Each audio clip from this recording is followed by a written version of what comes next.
what's crackin'? You know, it's kind of crazy that we all just decided that 2023 was happening in less than a month. Whose idea was that? The years keep flying by faster and faster, which does remind me of my mortal decay, but along with aging comes new horror movies, so it's all about the silver linings, baby. And there are a lot of exciting new horror movies coming out in the new year. When I tell you this script that I have in front of me is 24 pages long, well, you already know that because I'm sure this video is a Goliath. Anyway, I'm gonna sort of go in order because movies like Megan, Scream 6, Knock at the Cabin, those all have release dates, but a lot of movies don't as they are still in production, so after a certain point it's kind of gonna be a free-for-all. I can't start yet though, and I think that you know why.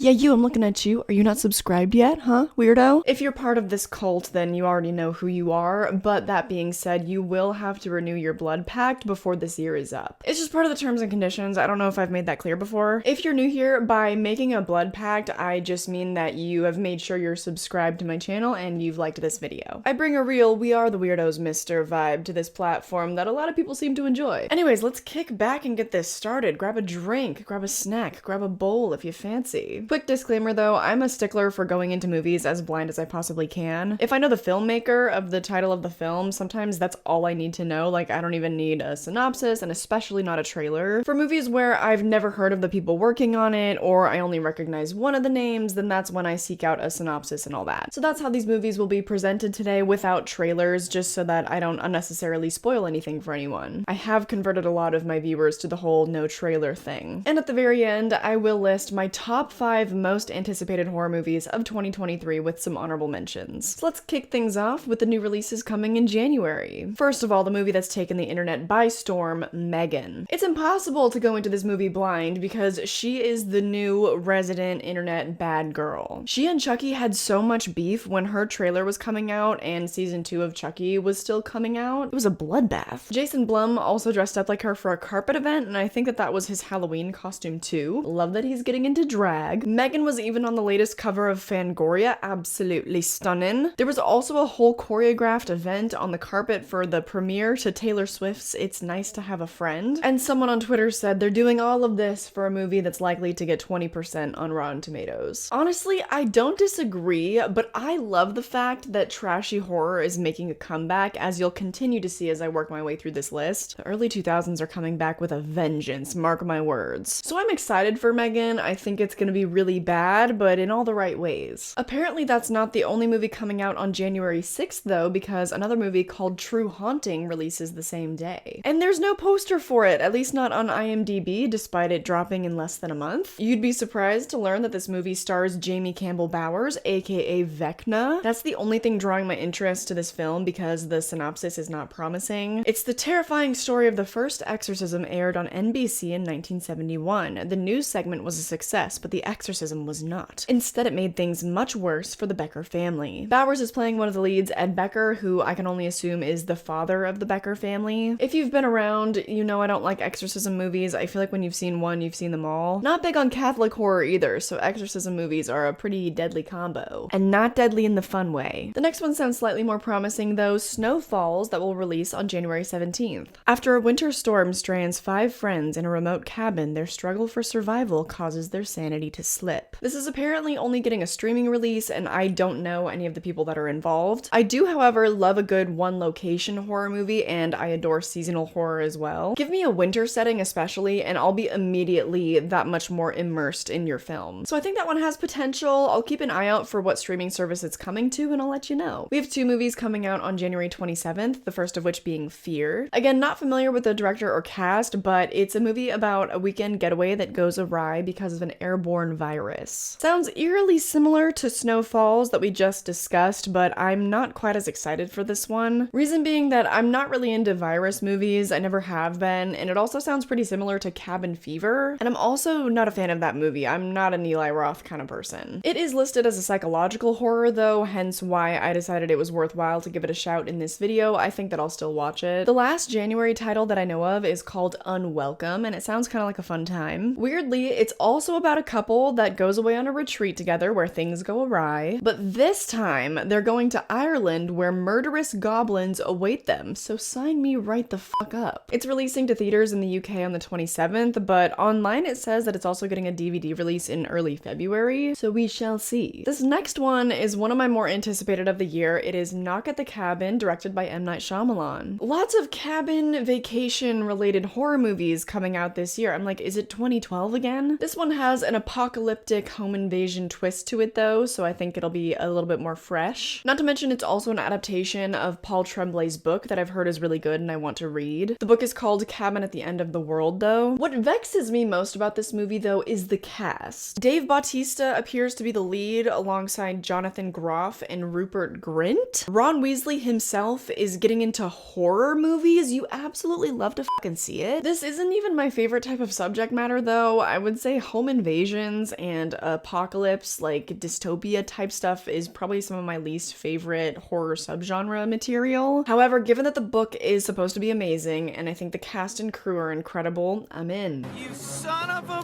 bitch, I'm in! That one's coming February 3rd and my ass will be seated at the local AMC that day. The next like 3 movies are also some of my most anticipated and they're all coming really soon. The first of which is the only other February release that I'm aware of, and that would be Winnie the Pooh Blood and Honey. If you're somehow still not aware of this movie, I don't know how that would be possible. This has also gone viral on Twitter especially, but it follows Pooh and Piglet as they go on a murderous rampage after being abandoned by Christopher Robin. Same team of people that just released the Mean One, which I haven't had a chance to go see, but I'm excited for. I'm actually doing a breakdown of that movie for Christmas, so stick around. It's just one little blood pact. Subscribe, what are you doing? But this gem is coming to theaters for apparently just one day on February 15th. Unless it pulls a Terrifier 2, you never know. This next one is also gonna do numbers due to the virality of the marketing, and that would be Cocaine Bear. It's coming to theaters on February 24th, and it follows a bear after it ingests way too much cocaine and it goes on a drug-fueled rampage. Need I really comment on this further? I mean, it's directed by Elizabeth Banks, her third feature film, and we know she's talented in many areas. So far, directing has not been her strong suit. For example, Pitch Perfect 2 especially was loaded with a lot of really problematic humor. They play really fast and loose with the term humor because a lot of it is just very thinly veiled racism and fat phobia, etc., etc. But I do have hope because I feel like that would be a hard thing to squeeze into a movie loosely based on a true story of a bear that eats like a brick of coke. So I'm allowing myself to be hopeful for it. It's gonna be so stupid. I can't wait. Now, the movie that I'm sure we're all very excited for that comes March 10th would be Scream 6. Don't be sending me those teaser trailers, okay? I'm off Twitter. I'm not interested. Get the fuck out of here. I don't want to know what happens, and I do not trust the internet, so I might not be back on Twitter until literally March.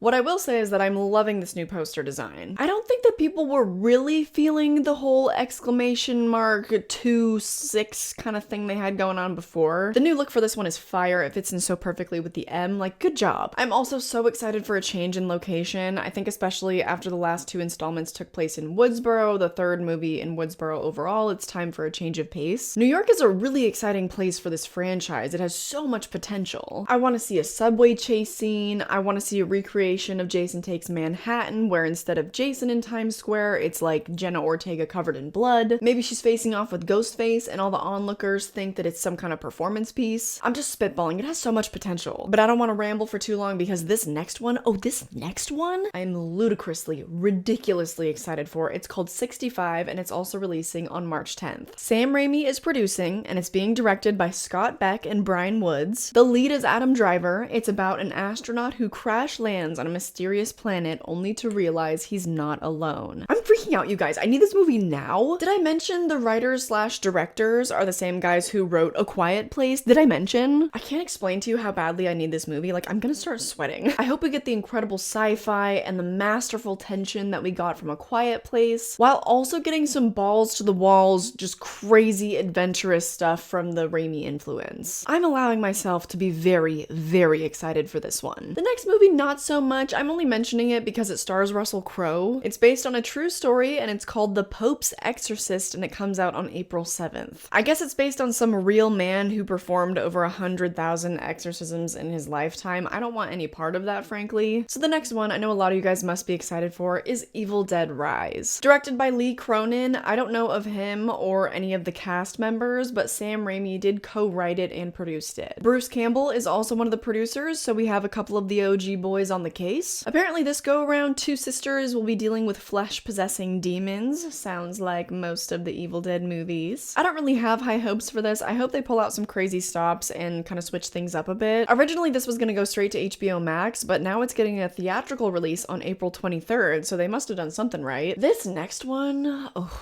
I'm excited, boys. Insidious Fear the Dark is coming out the day after my birthday on July 7th. I think it's so fun that the original family is coming back. That is literally the only thing that I care about from this franchise, so yes, please. They're picking up with the Lambert family 10 years later as Dalton goes to college, and Patrick Wilson is directing. Our horror father is directing. I've literally just spit. It's the perfect birthday gift. Thank you. As far as I know, the entire original cast is coming back too, so the whole family and Barbara Hershey and Lynn Shay. So I say, hell yeah, brother. Moving along, the next release date that we know of is September 8th, and it's actually another James Wan universe sequel. The Nun 2 is coming to town, yeah. Michael Chavez is returning to direct. He did La Llorona and he did The Conjuring 3. Some of the worst installments of the franchise, but who's counting? Thaisa Farmiga is returning for anybody who cares about that, but what I care about most is that Miss Thang, Bonnie Aarons the nun herself, the queen, is returning as well. So I can't lie, I'll be seated. It's going to be terrible. I feel like they're taking advantage of me, but what are you gonna do? Now, what is our big October Friday the 13th release gonna be? Well, actually this year we have two. The first of which being Never Hike Alone 2. We've got the return of Tom Matthews. Vinny DeSanti is directing again. If you don't know, these are fan-made Friday the 13th films, and they are incredible. I'm actually on the production design department for this one, so pretty cool, pretty cool. But we also have another really big movie coming out that day. That would be David Gordon Green's The Exorcist. Good luck, brother. Halloween Ends has turned a lot of people against you, so bless ya. This is going to be a sequel to the 1973 film, and this is the synopsis on IMDb, and I can't tell if it's just explaining the plot of the original or if it's the plot of the new movie. If it's the plot of the new movie, God help ya, because that's just a remake. I feel so indifferent to this movie, I'll be honest. I love Halloween 2018 and Kills, so a part of me is like, hell yeah, they'll figure this one out. But the other larger part of me is like, what freshness can you bring to another exorcism story? And also, you made Halloween Ends, so I don't know what you want from me. Historically, I don't really like the original Exorcist, but I have come around quite a bit to it. That being said, I don't really care what they do with this movie. It's not a movie that I thought there was a lot of demand for anyway. But Ellen Burstyn is returning to act in this movie, and that woman is 90 years old. Jason Blum really gets on his high horse about that one, like, I can get anybody to come back, but my thought is just like, oh, that poor woman. Set life should be illegal for people over the age of 80. It's too hard. Too hard on their brittle bones. Ugh.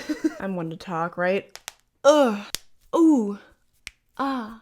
Oh, I don't know, maybe she's one of those forever youthful types. Maybe she's feeling great. I hope she had fun returning. That's enough on that, but I would love to know your thoughts on that down below, because I genuinely want to know who asked for this. If you're one of those people, let me know and let me know why. Moving on, I think that this is the final movie we have a clear release date for, and that will be Saw 10 coming out on October 27th. I feel like they should have released it on October 10th, because Saw 10, no? Kevin Grutert is returning, who directed my favorite of the entire franchise, Saw 6. Tobin Bell has also been known to be returning, and then recently Shawnee Smith has been in talks to return as well. Seems like they should figure that out if they want to release the movie in less than a year, but what do I know? I don't have high hopes for this, but they're not as low as you would think. The plot is under wraps, but I've also seen that it takes place in between Saw 2 and Saw 3. I don't really know what story there is to tell between those installments, but I guess we'll find out. My hopes aren't that low, only because Kevin brought a freshness to this franchise at the 6th installment. So I say let's give him the benefit of the doubt. I'm just so happy they recognize that Spiral was a complete flop, because dear God. I imagine the execs at Twisted Pictures were like, oh God, yeah, we made a bad movie, yeah. Once the synopsis is released, maybe, then I'll release, you know, my predictions bingo card in a video form, or we could do Saw 10 predictions on a live stream, whatever you guys want. That will do for every movie that has an official release date, so let's move on to the more ambiguous titles. Ooh, so mysterious, so mysterious. Alright, a lot of people are excited for this one, Five Nights Nights at Freddy's. I see Jason Blum get regularly harassed about this film, and I have no room to judge because I'm constantly like, where's my Happy Death Day 3? If amazing franchise potential, why no Happy Death Day 3, I know that Five Nights at Freddy's came first in video game form, but it's the exact same plot as Willy's Wonderland. Animatronics come to life after closing time. They didn't even dare to have it happen during business hours. Show me an animatronic rat ripping a child in half, you cowards. I'm just kidding, I don't want to see that. Jesus Christ. Should be a fun time, I'm looking forward to it. Moving on, as I was doing my research this morning, A24 made an announcement, so bless them. Beau is Afraid now has a poster, and when I first saw this, I was really confused because I was like, oh, that's weird. Is this a Joaquin Phoenix biopic? Whoever designed this poster is a strange cat because my priority probably would have been making sure that people know what the movie is called upon a first glance. I get that Joaquin is a huge selling point, absolutely, but your girl was confused. This movie was also initially called Disappointment Boulevard, so I think that's also why I didn't recognize it right away. But if you look a little bit more closely, yes, this is Ari Aster's next film. Let's fucking go!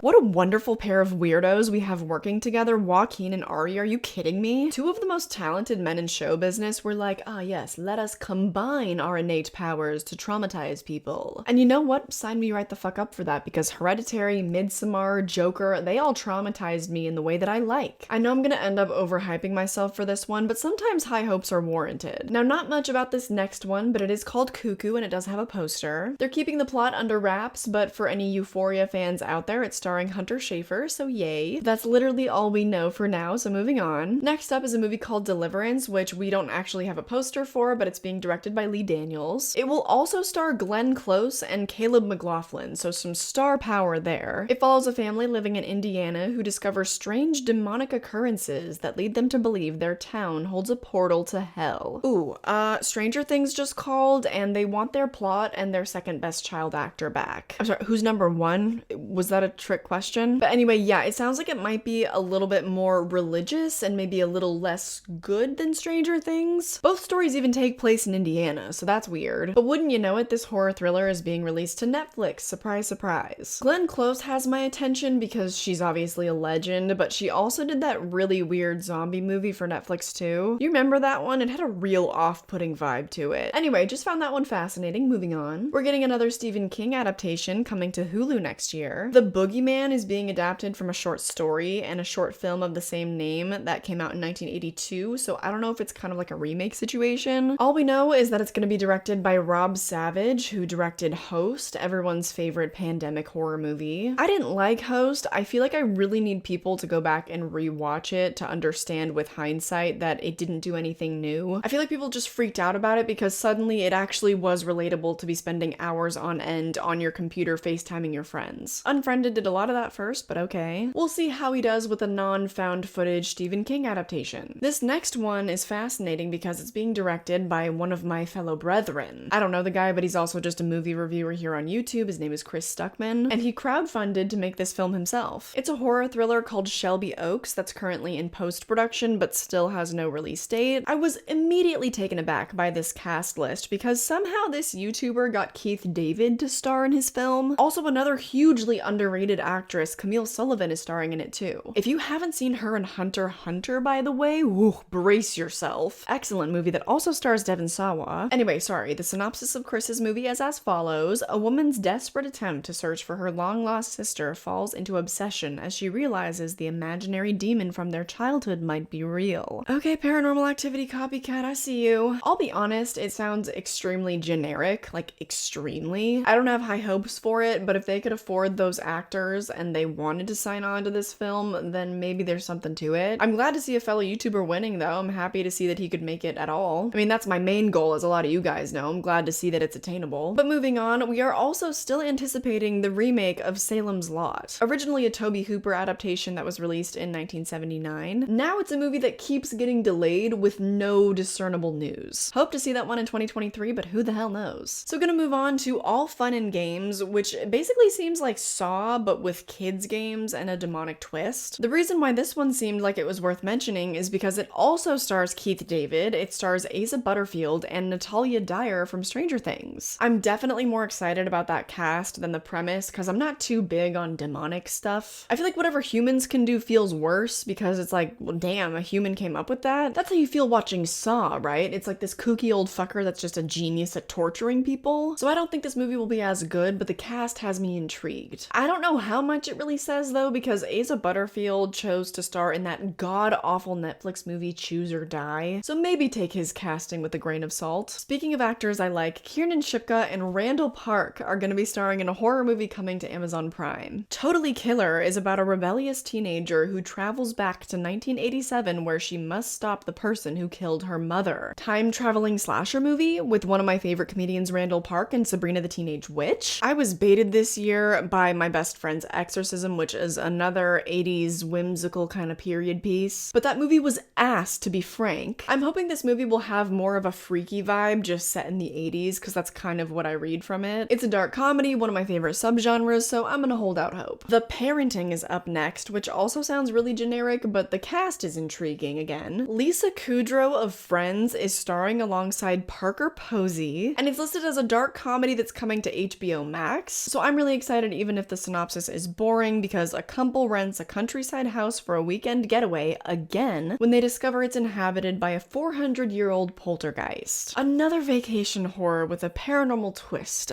Let's just hope that Parker Posey can carry this one and give us some laughs. Up next we have Skill House, which is another movie that's kind of based on influencer fame and what people will do to acquire it. I just hope we don't have a Scream 4 copycat on our hands, because that movie already tackled this concept the best. But there have been so many developments in the internet world since that movie came out, so I hope that they take advantage of that. But moving on, David F. Sandberg, who you might know from a little movie called Lights Out, has been hired by Netflix to direct a sci-fi thriller called Below. That combination of words brings me much joy. Not so much that he's making it for Netflix, but that man is a true talent, so hoping for the best. It's about damn time for sci-fi horror to make a comeback, and with this and 65, I think it's beginning. The plot is now kept under wraps, so let's move on to another mysterious title. Rabbit, Rabbit, Rabbit is another 2023 title, but we don't even know the director, the cast, synopsis, or nothing. I'm just highly fascinated by that title, so I thought I'd throw it in there. Next, we have Adrift, which I'm so sorry to report is starring Jared Leto, but I think that I still have to go see it because it's being directed by Darren Aronofsky. Darren, why the fuck did you cast that man? Excuse me, I'm so sorry. That creepy ass cult leader? Can Hollywood just please understand that none of us see him as a leading man anymore? Like, he's just a jackass. Anyway, in this movie, a fishing boat is discovered with a strange distress call. A deckhand agrees to take it back to the port, but then discovers why it's called a ghost ship. So some sea horror, some boat horror. Ye landlubbers ready to shiver ye timbers? I'm ready for that. We don't get a lot of boat horror these days. I'm also very excited for this next one. I wish we had a poster so bad because it's called Night Bitch and it stars Amy Adams. And I don't think you're ready for this synopsis. Like, I truly don't believe you're ready. A stay-at-home mom begins to worry that she may be turning into a dog. Amy Adams' werewolf movie? Like, it's coming to Hulu and it's currently in post-production. God bless. One of my most anticipated for sure. Next up, we have a movie called Horrorscope that's currently filming. It's about a group of college friends who begin dying in strange ways related to their recently read horoscopes. It sounds bad. It sounds like Truth or Dare core, like trashy teen horror. I feel like it'll have the same energy as something like Countdown, but I don't know. I'll be seated personally. Next, we have another dark comedy called Hell of a Summer. This one is extra special and interesting because it's the directorial debut of Finn Wolfhard, and he's co-directing with Billy Brick. Finn Wolfhard has directed a short before and a music video as well, so this will be his feature-length debut. He also has a writing credit, but the plot is being kept under wraps for now, so let's move on. Dust is a drama horror thriller that stars Sarah Paulson, but it doesn't seem like she's one of the leads, which is odd. Trapped by a horrific dust storm, a young mother haunted by the past becomes convinced that a mysterious presence is out to harm her family, so she takes extreme measures to protect them. Hey, sounds weird. I'm in. It sounds a bit like a one-location survival horror movie, so I'm into that, and I've never seen a movie take place in a dust storm, so points for originality. I just hope that the story under that isn't the typical, the real horror was the trauma that we unpacked along the way. That's also the only vibe that I was getting from Chris Stuckman's film, and it's like, we've been there, done that. I'm just a little bit tired of horror movies where women are haunted by their past, so you better make her a well-rounded character who can also experience joy. Now, this next one caught my attention because it stars our Lord and Savior Javier Botet, and it's called Creepers. A group of explorers explore an old abandoned hotel, encountering a strange supernatural being and a competing group searching for a legendary hidden treasure. It doesn't say so on IMDb, but I'm willing to bet that this is a found footage horror movie. It sounded really generic until you add the element that Javier Botet is probably playing this supernatural being, and the other element that there's apparently some treasure involved. I think there's more than enough about this to hold my interest. Year 2 is a werewolf horror movie that's coming to us in 2023. Two scientists try to stop a mutation that turns people into werewolves after being touched by a supermoon the year before. I'm excited that werewolf horror is also making a comeback because, again, like, it's about damn time. There's a great werewolf episode from Creepshow season 1, I think, from a few years back, but other than that, I feel like we haven't really gotten any iconic werewolf content since Ginger Snaps, so I hope it ends up being worthwhile. Up next, I'm sure that you know about The Forest Hills by now. This is Shelley Duvall's first return to cinema in 20 years, and we are all so grateful that it's a horror film. A man is tormented by nightmarish visions after enduring head trauma while camping in the Catskill Woods. This movie is also starring Dee Wallace from The Howling and Cujo. This one's described as a drama horror, so I think it's gonna have a much more serious tone concerning mental illness. With this one, we just have to hope they don't go the route of mentally ill people scary, because it's kind of a tricky line to walk. Mental illness is scary, but there's a way to do it right, and a lot of horror movies kind of treat the mentally ill as the horror element, which is not cool. This one's about a man with head trauma though, so I don't really have any reservations about it, and I think it's really exciting that we'll have Shelley Duvall and Dee Wallace in the same film. Jane Schoenburn is back in action as well. A lot of you guys have probably seen We're All Going to the World's Fair. I Saw the TV Glow follows two teenagers who bond over their shared love of a scary television show, but the show gets mysteriously canceled. I was not a fan of We're All Going to the World's Fair. I think the pacing is crazy slow and meanders a lot, but a lot of people love that film, so I thought I might as well include this one, even though I'm personally not super psyched for it. I still plan to try it out though. I want to watch it, just don't expect like a solo review or something. Now this next one hath confuseth me for quite a while. Dark Harvest was also on last year's most anticipated list. It's kind of pulling a Terrifier 2 on us. It's been announced, it has a poster, etc., but it's been crickets ever since. Terrifier 2 did the same thing. Like, we thought we were gonna get that movie since 2020, and then we finally got it this year, thank God. But Dark Harvest is about a legendary monster called October Boy who terrorizes residents in a small Midwestern town. He rises from the cornfields every Halloween with his butcher knife and heads to town towards anyone brave enough to confront him. We know the director, who's starring, it has an R rating, but we have no release date. I can only assume it's coming out during late September or October, given that it takes place on Halloween. So hopefully the second time's the charm, because I did talk about this movie last year. A legendary monster called October Boy terrorizes...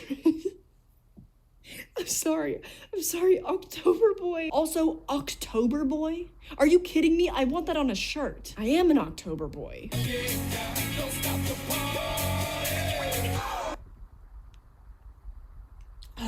Now I guess we're also getting another movie from the Omen franchise. I didn't know anyone was asking for that either. The first Omen is currently filming and the plot is being kept under wraps, but given the name, I can only assume it's a prequel to the original film. Summoning Sylvia is up next, the first gay film on this list that I'm aware of. A gay bachelor party is suddenly turned spooky when sinister spirits are summoned. This dark comedy thriller has apparently already been finished, so give me a poster. Give me a release date. I personally cannot wait to see a bunch of drunk gays dealing with a ghost. I also can't wait to see my favorite creature actors back in action again next year. Not only is Javier Botet getting a film, but Doug Jones is as well. Don't Open the Door follows a young man who tells his girlfriend he loves her for the very first time, and then finds himself in a nightmarish curse that's claimed all the boyfriends who came before him. Okay, spooky Scott Pilgrim, I see you. No idea how Doug Jones will fit into that. Maybe this boyfriend will be haunted by some kind of gangly creature ghost. It also stars Alexis Knapp as, I think, the lead, who we would know from Pitch Perfect. I've never seen her do literally anything else, so it'll be fascinating to see her next old Dougie. They be like, smooth,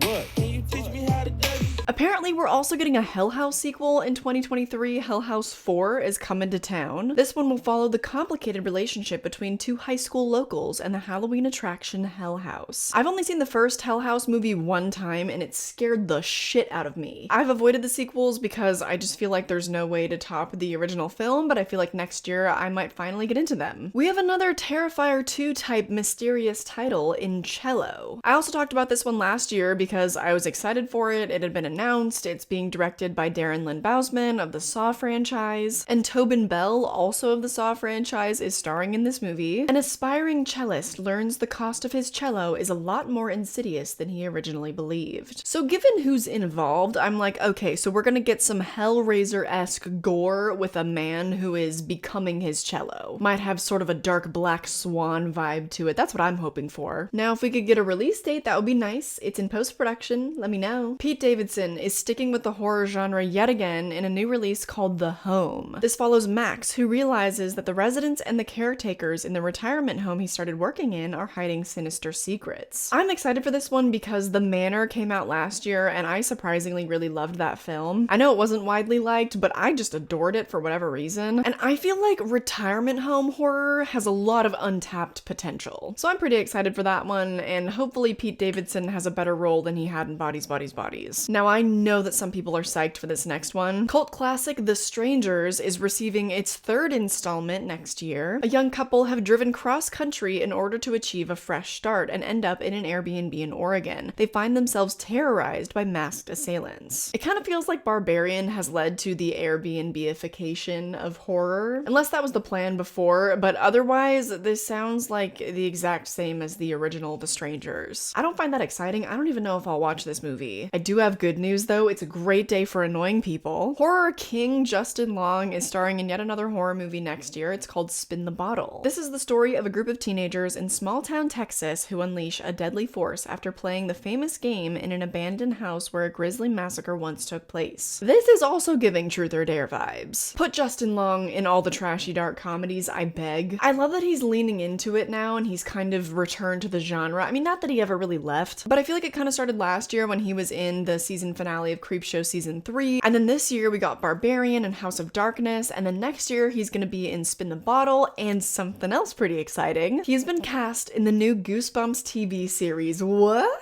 Currently in production, there's gonna be 10 episodes. A group of 5 high schoolers unleash supernatural forces on their town. Now they must work together in order to save it. Now I don't actually know if this is coming next year. I can't promise that, but given that it is coming to Disney Plus, it's a Disney production, it's already being filmed, I think it's safe to say we'll see it. Though it does sound very similar to the 2015 movie starring Dylan Minnette, and that one wasn't very good, was it? So we'll see. I also have a feeling that it's going to be geared much more towards kids, unfortunately, but we'll find out. A movie called Unseen is up next, a horror thriller currently in production. Sorry, I don't even have visuals for most of these. I should have warned you ahead of time. This would be a good one to listen to while you're at the gym or something. Anyway, this one sounds really interesting. Sam receives a call from Emily, a nearly blind woman who is running from her murderous ex in the woods. She must survive the ordeal with Sam being her eyes using video call. What intrigues me most about this one is what is the relationship between Sam and Emily? Is Sam a he, she, they? What's their relationship to Emily? Are they enemies? Are they lovers? You could shuffle around the answers to all those questions and get very different movies, so I'm interested to see. Late Night with the Devil is up next, and it kind of sounds like a Halloween 3 remake. A live television broadcast in 1977 goes horribly wrong, unleashing evil into the nation's living rooms. How very interesting, babes. Even a similar time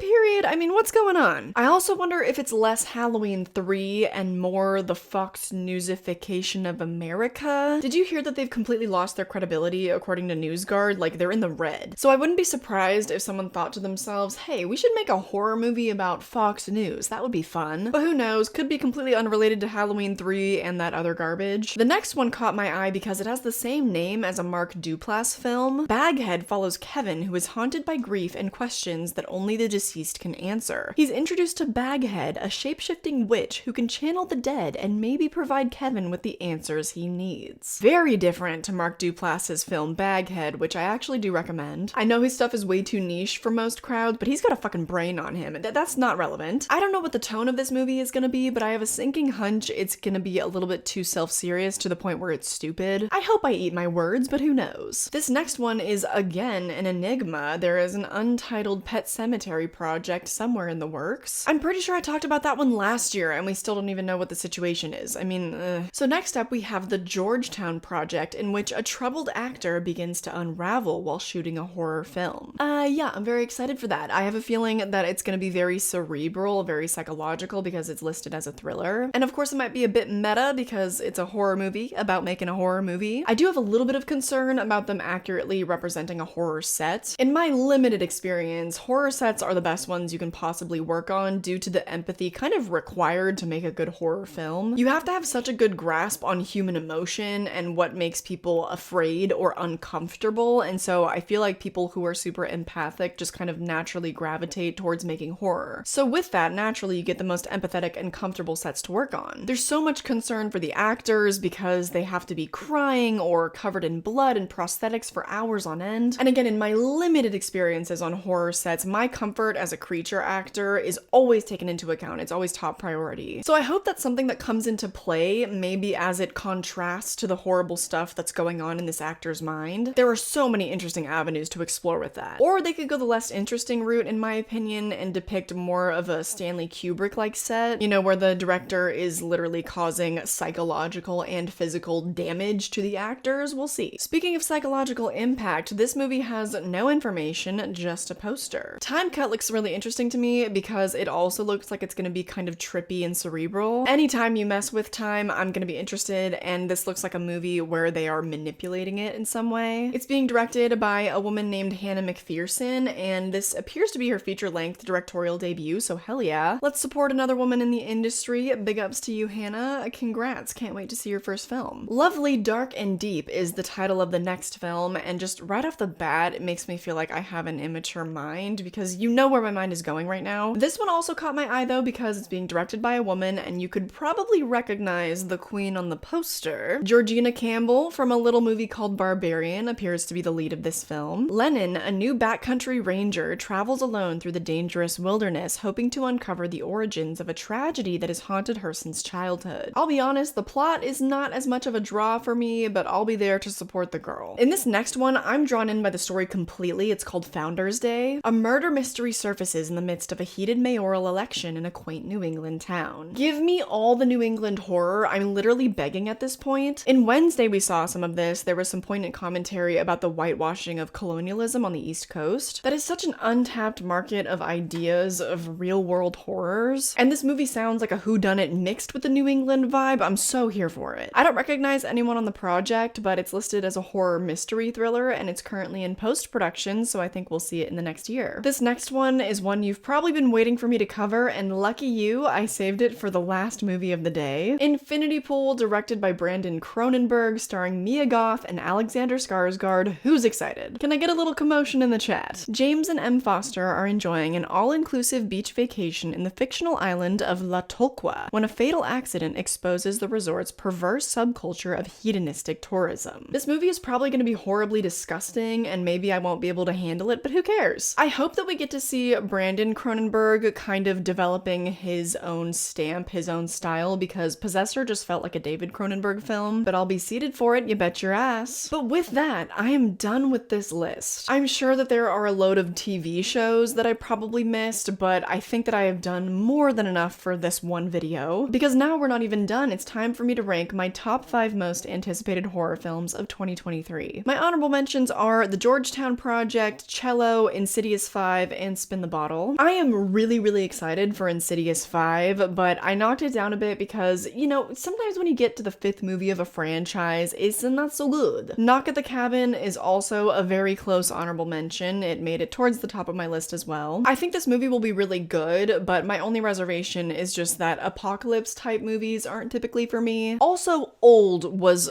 awful. So I don't know. I'm still kind of holding out hope that Shyamalan has a good movie up his sleeve. It's being adapted from a really good book. But anyway, let's move on to my top 5. So at number 5, I have Totally Killer. Time travel, Randall Park, the 80s. I don't know. I might be setting myself up for heartbreak here, but we'll find out. At number 4, we have Night Bitch. Now, the thought of Amy Adams turning into a dog really fascinates me. So I think enough said for that one. At number 3, we have Cocaine Bear. Yeah, I'm excited for this one. I know I have reservations about Elizabeth Banks as a director, but this feels like a really simple concept that would be hard to mess up. Also, I don't see how she could get away with making any kind of problematic content in 2023. I didn't hear anything bad about Charlie's Angels, except that it was just a bad movie. It didn't seem like anything problematic was reported about it. Cocaine Bear is also very loosely based on true events, so I'm holding out hope, babes. At number 2, but kind of tied for number 1, would be Sam Raimi's 65. I know it's a sci-fi thriller, so like not even horror, but listen. Like I said, I've been dying for sci-fi to make a comeback, and maybe 2023 is the year. Also, I know he's not directing, but I love how much Sam Raimi branches out from his usual craft. He's truly a man of so many talents. I really enjoyed Doctor Strange, so let's fucking go. Lastly, I cannot deny myself that at number 1, I am the most excited for Scream 6. I know people have their reservations. I can't help it. I love this franchise and every single movie in it. Scream 5 proved that these filmmakers know how to make a good Scream film. They cast Samara Weaving, they're bringing Kirby back. I really can't ask for much more. I also have no problem with Sydney not being there. I know that's controversial, but honestly, eat my butthole. I don't care. She had a fantastic exit in Scream 5, and I want the character of Sydney to be living happy, healthy with her children with Mark away from the chaos. Let her retire from being the final girl. Let her live in peace. We have a dynamite cast either way, and they're gonna kill it. Or get killed.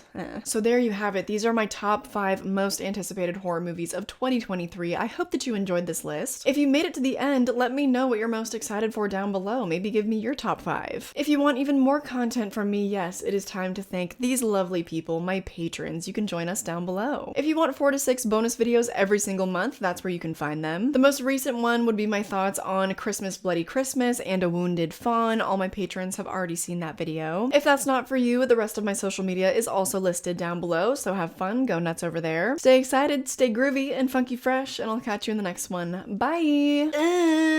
So excited, new year, 2023, bitches!